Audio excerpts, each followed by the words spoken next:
10 crazy things I got wrong about America before I went for the first time. I'm excited to jump straight into this one and see what we got, man.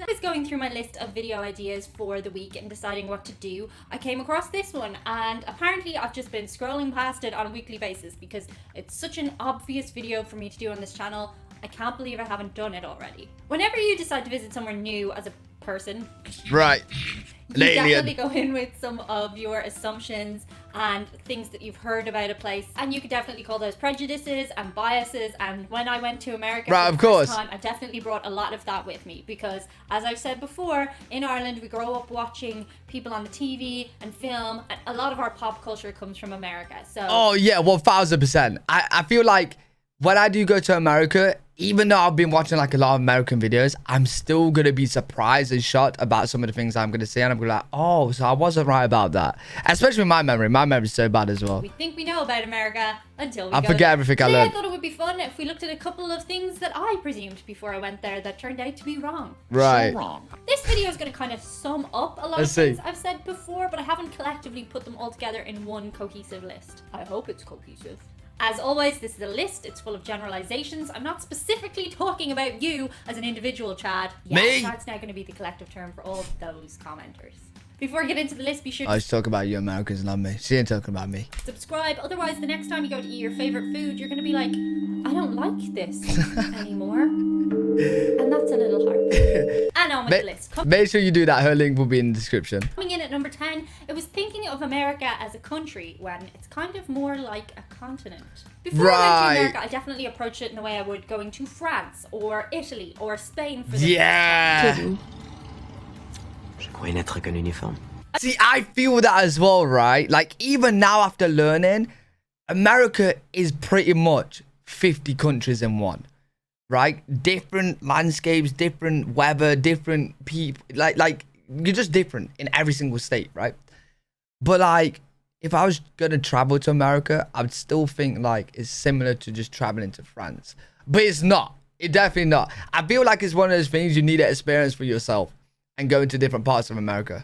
I feel like the way I think about it would change when I go to multiple states. I was thinking of it as a collective culture and that everybody was kind of similar and that the climate would be similar. Even though I knew on an intellectual level everywhere was different, I sort of hadn't put together the fact that each state was like a little country. Don't get me wrong, there are definitely common traits among American people and American lifestyles, but there are also huge differences as well. Culturally and climate-wise, you can get totally different places right next to each other. It's just so big. People have totally different approaches to life as well. For example, in LA, people in shops kiss your ass because they work on commission, whereas in New York, they're really rude to you because they're in New York. People are overall just very different in each state, though they do share commonalities. Right. So yeah, going in, I definitely think if it's your first time going there, think of each state like a country as opposed to a county, if that makes sense. No taken. Coming in at number 9, it's thinking that because you're from a Western country and America is a Western country, that you'll have everything in common, whereas you just won't. Americans have very different approaches to Irish people, for example, to things. I think a good way to describe it is it's just a different rhythm there. A general sense of humor with American people can be different, although individuals will click with each other on an individual level as things tend to go. I like you. You're funny and you're nicely shaped. There's definitely a lot more sensitivities in America, so you have to be a bit more careful about what you say. And oh wait, really? Wait, is that actually true? Wait, so Americans are a bit more sensitive? So like, if I was in, I thought the opposite. I actually thought the opposite. I thought Americans are like more outspoken, more confident. So if I were to say something maybe a little bit wrong, they'd be like, you're British, man. Forget about it. A lot more sensitivities in America, so you have to be a bit more careful about what you say and how you say it too. And at the same time, you also have to be really direct, which sounds like a contradiction in itself, but yeah. American people in general. No, that's the word I was looking for. So like I've heard this before, Americans like to be direct. So if you're being direct, sometimes you might accidentally say something that you might not want to because you're being direct. So if you're being direct to someone that's sensitive, isn't that like, huh? What? That didn't make sense. Bro, if I was being direct, I would definitely not be direct to someone sensitive. I don't know. Interesting. Let me know in the comments. Let me know in the comments. To be really direct, which sounds like a contradiction in itself, but hear me out. American people in general tend to just be very direct with each other. They'll say what they're thinking, whereas Irish people sort of beat around the bush, and we're all kind of tuned into that. Because in America, people are just straight up with each other. Subtlety is not such a big thing there. You would think Americans being straight up with each other and direct, they'll be less sensitive. That's what I'd think anyway. So in the same way, when you make a joke, for example, people can sometimes take it at surface level, like what you say is what you mean, whereas you're just kind of making a joke. So you need to bear in mind that people think that way there. The next... Oh, that makes sense. Right, so if I was... because Americans are so direct, if I was being sarcastic or joking, they might take that as direct and might take it a bit too serious. Okay, right. That makes sense. That makes sense. Thing, and I'm going to touch on this without getting into it too much, if possible, is that guns affect the culture. So before I went to America, I was aware that gun culture was a thing and that they have guns. Of course. Whereas coming from Ireland, I'd never really seen a gun before. A lot of people pointed out that the Troubles were in Ireland and I should have seen a gun, but I didn't grow up around the Troubles. And also some people questioned about our police force. Most of our police force do not have guns. Only the special forces have guns. And honestly, I haven't been in a situation where I've had to be around the special forces much in my life. I've seen a gun on a police officer maybe a couple times. No more than 3-4 times in the UK. And I've seen guns quite a few times going abroad to like Spain and stuff. So there's definitely more guns in European countries on police officers than UK police. But you will see them you will see them. Just not much at all. Not much. Most of the time you see a police officer, they're not going to have a gun. It's when it's like a special unit. I haven't robbed too many banks that, around the special forces much in my life. Haven't robbed too many banks that you know of. So yeah, the first time I ever saw a gun was when I went to America. And people in America are hugely passionate about how they feel about guns, whether they're pro or against. There doesn't seem to really be any middle ground. So my advice, if you are going to America, try not to get into a gun debate with anyone, irrespective of how they feel, because I'm not gonna get in a gun debate, but like I get a lot of you guys coming over to my stream on Twitch. If you guys want to head over there, we talk about crazy things all the time. I would definitely say there's middle ground Americans. I would definitely say, like, in my stream, there's Americans that aren't really too fussed about the gun laws, like either way, and they don't own guns themselves. So like they don't mind that people have them and they don't own them themselves. So like there's definitely people for the middle, pro, but we're not gonna get into it. We're not gonna make the comment section go crazy. If you want to have a crazy chat about it, head over to my stream. We could talk as much as you want over there. Because I definitely feel like I would need to be a bit more informed about the whole thing before I got into a deep conversation. We just don't live there. I remember people saying that my Black Friday in Texas was so chill because people are very polite in Texas because they're all afraid of getting shot by each other's guns. Now, I don't exactly think that's the case, but I do think the knowledge that there are guns out there affects how people are. Not saying that's good or bad, just saying it surprised me. I was on the fence about this. The next thing I got wrong about America before I went there was how to tip. So in Ireland, you tip 10% on a bill. And you tend to tip if you've had a really nice dinner or something, but not so much if you go to a diner, and not so much if you... Wait, in Ireland you tip? In America before I went there was I didn't know this. Tip. So in Ireland, you tip 10% on a bill. And you tend to tip if you've had a really nice dinner or something, but not so much if you go to a diner, and not so much if you get your nails done unless you really want to. Tipping in Ireland is if somebody did a really good job, you leave a 10% tip. When I've gone to other countries in Europe, it actually tends to be even less than 10%. You'll just leave a couple of coins or whatever you have in your pocket. Or nothing. In America, the standard... Yeah, do you know what? It's actually... I never knew that about Ireland, but in the UK, it's rare to tip. Like, the only time I tip is if I really like the person serving me. But most of the time, you don't even know who's serving you. It's different people that are serving you. And most of the time, they're grumpy. So, like, yeah, I'm not really tipping. Do you know what I mean? But, like, yeah, what I learned about America as well is you guys would just tip everything. You guys were saying to me in the stream that it's normal to tip barbers and, like, hairdressers. And I kind of get it. But you lot were saying it's so that they will keep doing good cuts and stuff. Right? Whereas I'm thinking, if a barber did a bad trim on me, a bad cut, I just won't go back there. So they will always do good cuts. Because you're paying them what they deserve, right? Like what they're getting 25 for £25 for half an hour. That's a decent wage. It's decent. Like, don't get me wrong. I've definitely let the barber keep the change. I don't know if you heard keep the change, but a lot of the time our UK tipping will be like keep the change.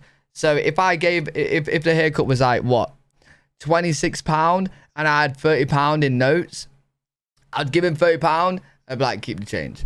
But other than that, nah, yeah, don't really, we just don't really tip at all. Standard tip on everything is 20%. And this blew, in America, the standard tip on everything is 20%. And this blew my mind.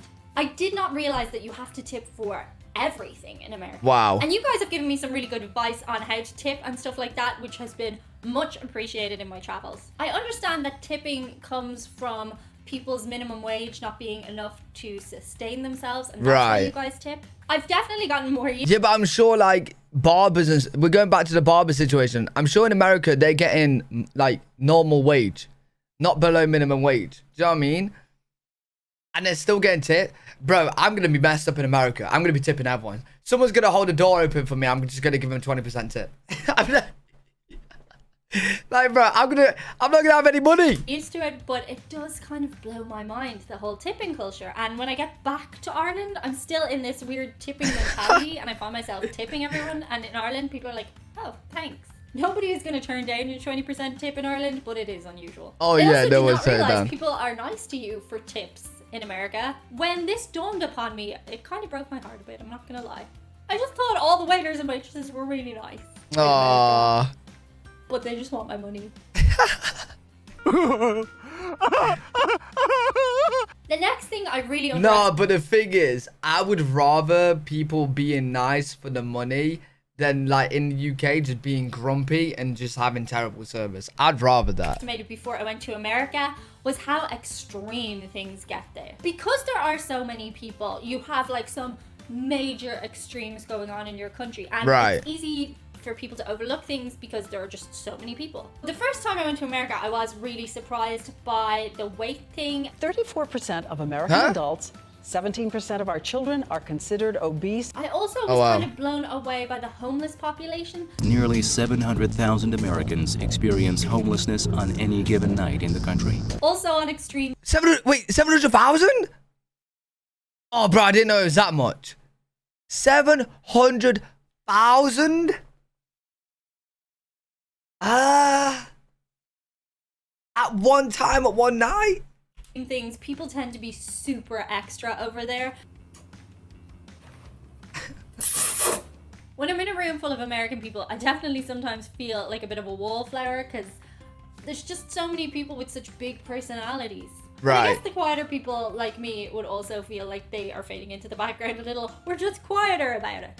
The next thing I got wrong was thinking that where I went was not super relevant. Yes, I'm touching back on that time I went into Compton. I've said to you guys before that in Ireland, there aren't really these kind of super unsafe places to go. You can go pretty much anywhere once you keep your wits about you.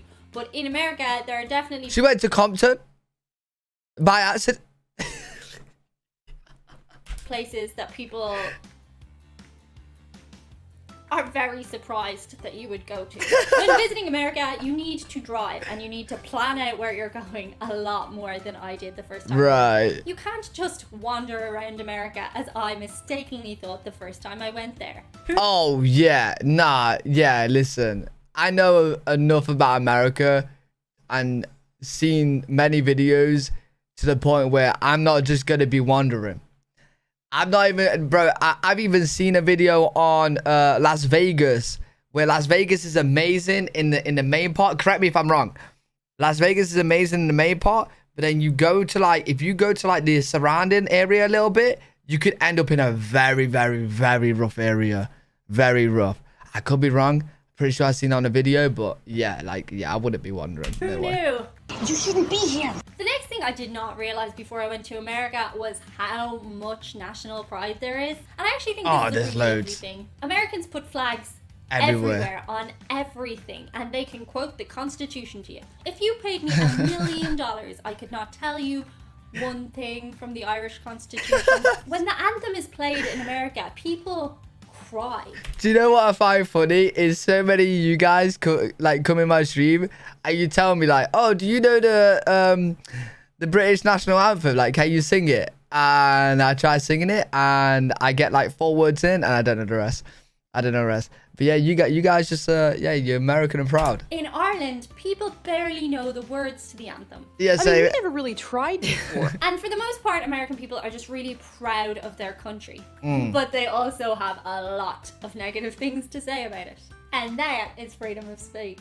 The next thing I did not realize before I went to America is the abundance of fast food that you can have there. Oh. In Ireland, there's maybe Don't tease me. a dozen big fast food chains. In America, there are A maybe a dozen Right. big fast food chains. In America, Same. there are hundreds, and they are literally everywhere. So Fast jealous. food for a lot of people in America is a way of life, and I didn't really realize that so much. I Yeah. think the convenience of it and stuff makes it that way for people. It's quick, it's easy, it's literally everywhere. Also, Listen, there's nothing wrong with fast food. Absolutely nothing. Tell me one thing wrong with fast food right now, other than unhealthy. I may be a bit pricey. I don't know. Then again, well, yeah, fast food is definitely more pricey than normal food, but sure. Also, fast food is really delicious and addictive. So the people who don't eat fast food are kind of more the exception than people who eat fast food at least once a week. Right. If I lived there, I would eat fast food pretty much every single day. Yeah, same. The next thing I did not Same. realize before I went to America is how much people want to put you in a category when you get there. Huh? People want to know your belief system right out the gate. Really? I think because America is so big, people trying to find their own communities and people who agree with them on certain things and have the same outlook as them, there's a desire for a sense of belonging. And I think that can be a good thing and it can be a negative thing. People will outright ask what your political system is, what your ethnicity is and stuff like that. What are you? From the perspective of an outsider, it definitely seems to me like people want to belong to certain groups. Feel free to discuss that one in the comments in a respectful way. It's just something I observed. And the number one thing I underestimated before So I'm gonna go there. I'm just gonna be questioned. I went to America was how big the American dream is and the infinite possibilities that you have in America. When I went to America for the first time, I was taken aback at how huge the possibilities are. And I hadn't really realized in Ireland the limitations that we have. There's kind of only... Oh, I watched a very good video on this. It's on my channel. It's called British and American Comedy, The Difference. I know the title is like comedy, but the video wasn't really that much about it. It's more about like how the British people aren't very optimistic, whereas Americans are. And bro, it's actually so true. It's crazy. Like, I feel like British people are more like realistic, which can be good and bad at the same time. Because they're not risky at all with their decisions. Like, yeah, you got British people that definitely are. But, like, the majority. Whereas, like, Americans are more optimistic. So, they're, like, more risk takers. Which is also, like, there's good and bad for both, right? But me, personally, I'd rather be a risk taker than just, yeah. But then not be optimistic. But, yeah, it's crazy. It's actually crazy to think about. So far that you can go. Only so successful that you can be in a small country like Ireland. Right. In America, no matter what you want to be, you can be that and a million times more. And That's cool. The American dream. And people go there in pursuit of the American dream, and some people get it and some people don't. But there's something really nice about the possibilities being kind of endless there. Yeah. Not only can you be rich, you can be crazy rich. Not only can you be famous, you can be crazy famous. Yeah, that's so true. Like, in the UK, no one thinks like that. I'm saying no one. Like, obviously people do think like that, but not many think like that. It's not normal to think that way. And there's loads of people who are doing that. I was only reading this week how the highest paid presenter in Ireland gets €500,000 a year, which obviously is a lot of money, but when you compare it to the American wages, Jesus Christ. It's definitely something I would imagine if I lived in America, I would kind of take for granted. But basically the possibilities are out there and you can go out and you can take them. So I like that a lot. It's only Monday. Go do that this week. And that's it for today's list. Feel free to... I really like that one. But yeah, it's crazy to think about. Really cool. Enjoy that video. Hopefully you guys enjoyed as well. Let me know what you guys think in the comment section. If you guys did enjoy, make sure you leave a thumbs up, subscribe for more content. Live every single day on twitch.tv/L3WG if you guys want to check me out over there. Yeah, really good video. I'll see you on the next one. Peace.